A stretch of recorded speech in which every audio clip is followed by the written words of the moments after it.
आदाब नाजरीन, भारत एक्सप्रेस उर्दू में आपका खैर मकदम है। मैं हूं निसार अहमद खान। लोकसभा इलेक्शन 2024 की तारीखों का ऐलान कर दिया गया है। पहले मरहले में 19 अप्रैल को वोटिंग होगी। इस दौरान बीएसपी ने अपने एक और रुकने पार्लियामेंट या एमपी को पार्टी से बाहर का रास्ता दिखा दिया। राम शिरोमणि वर्मा श्रावस्ती से रुकने पार्लियामेंट हैं, उन्हें बीएसपी ने पार्टी से निकाल दिया है। आपको बता दें कि बीएसपी के अंबेडकर नगर जिला सदर सुनील सावंत गौतम ने निकालने की ये कार्रवाई की है।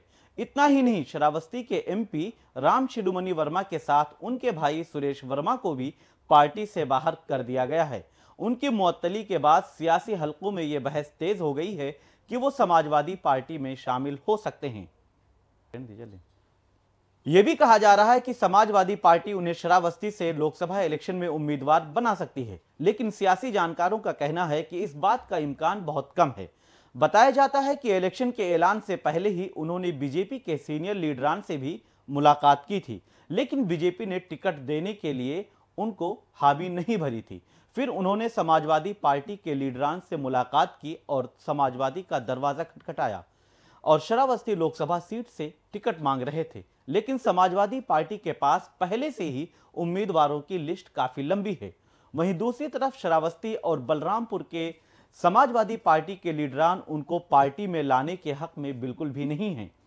उन लीडरान का दावा है कि राम शिरोमणि वर्मा को टिकट देने से पार्टी को कोई बहुत ज्यादा फायदा नहीं होने वाला, बल्कि इसका नुकसान भी हो सकता है।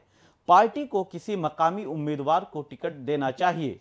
वहीं कांग्रेस और समाजवादी पार्टी दोनों का मानना है कि यहां से मुस्लिम या ब्राह्मण उम्मीदवार को उतारा जाना चाहिए, क्योंकि बीजेपी से मुकाबला करने के लिए कोई मजबूत उम्मीदवार चाहिए और वो भी मकामी होना चाहिए। अब इस सूरत में राम शिरोमणि वर्मा को समाजवादी पार्टी का टिकट मिलना आसान नहीं नजर आता। राम शिरोमणि वर्मा की समाजवादी पार्टी में शामिल होने की कयास आराइयों पहले से भी होती रही हैं। वो खुद भी बीएसपी के लिए कि अकेले इलेक्शन लड़ने के फैसले से खुश नहीं थे और चाहते थे कि पार्टी अलायंस या गठबंधन में शामिल हो। जब समाजवादी पार्टी में शामिल होने की खबरें आईं तो हर बार राम शिरोमणि वर्मा ने इससे इनकार किया, लेकिन उनके करीबी लोगों का कहना है कि वो बीएसपी के रवैये या पार्टी के सरबराह मायावती के रवैये से मुतमईन नहीं थे, इसलिए वो दूसरी पार्टी में जाने की कोशिश कर रहे थे। पार्टी से बाहर का रास्ता क्यों दिखाया गया? दरअसल रुकने पार्लियामेंट राम शिरोमणि वर्मा और उनके भाई सुरेश वर्मा पर पार्टी मुखालिफ सरगर्मियों में मुलव्विस होने और डिसिप्लिन की खिलाफ वर्जी करने का इल्जाम है। कहा जा रहा है कि कई बार वार्निंग के बावजूद रुकने पार्लियामेंट राम शिरोमणि वर्मा और उनके भाई सुरेश वर्मा के काम करने के अंदाज में कोई तब्दीली नहीं आई या कोई सुधार नहीं हुआ, जिसकी वजह से पार्टी को यह फैसला लेना पड़ा। राम शिरोमणि वर्मा के भाई सुरेश वर्मा ने बीएसपी के टिकट पर अंबेडकर नगर के अकबरपुर सीट से म्यूनिसिपल कौंसिल के इलेक्शन में चेयरमैन ओहदे के लिए किस्मत आजमाई की थी, हालांकि वो इसमें नाकाम रहे थे। बीजेपी को हराकर एमपी बने राम शिरोमणि वर्मा ने 2019 के लोकसभा इलेक्शन में एसपी और बीएसपी के अलायंस में कामयाबी हासिल की थी। उन्होंने बीजेपी उम्मीदवार दद्दन मिश्रा, जो उस वक्त लोकसभा के एमपी थे, उनको हराया था। हालांकि वो बहुत मुश्किल से जीत हासिल करने में कामयाब हुए थे और उनको फायदा उस वक्त एसपी और बीएसपी के सीनियर लीडरान के इत्तेहाद का मिला था। इसके बावजूद वो सिर्फ 5000 वोटों से जीत हासिल करने में कामयाब हुए थे।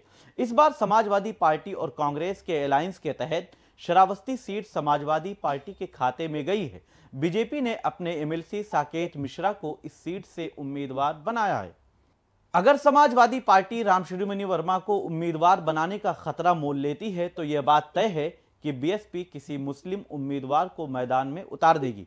बहरहाल अभी तक समाजवादी पार्टी और बीएसपी ने अपने उम्मीदवारों का ऐलान तो नहीं किया है, लेकिन राम शिरोमणि वर्मा को पार्टी से निकाले जाने के बाद अब नए हालात बनने लगे हैं। देखना होगा कि समाजवादी पार्टी राम शिरोमणि वर्मा को उम्मीदवार बनाने का खतरा मोल लेती है या फिर वो अपनी पार्टी के लीडरान या फिर मुस्लिम और ब्राह्मण कार्ड, जो मुस्लिम वोट या ब्राह्मण वोट वहां पर मजबूत हैं, उन पर ही दांव लगाती है। बहरहाल अब देखने वाली बात होगी कि राम शिरोमणि वर्मा का सियासी मुस्तकबिल क्या होगा।